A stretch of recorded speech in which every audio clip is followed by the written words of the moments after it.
Ambane wewe chinaona wewe mbana rumba gezere mbane wewe.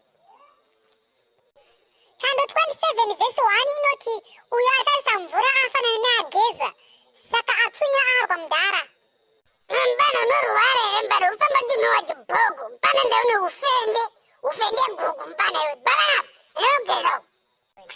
Awu ndotorwara hako mudhara iwe pasimvera pachipfuwa ngechimupudzi uri mupudzi ere mudhara unogazara mvere pachipfuwa chese ichi. Ambane wewe shaya matama anenge dumbo remunguso. Hauputseka mana mudhara chidumbu chakazara mamadostas kuti chidumbu chakadai so chakazara madostas bullshit. Mbana kuwonda munike gatsanga gari mvura wazinzwa zidzoro rakazara zitenya rakazara mvura wazinzwa. Hauputseka mana hurekure kwepfunye tswe. Ambane wewe babano manu matama ane dumbo redzetse dzetse anoziya dzetse roti sati.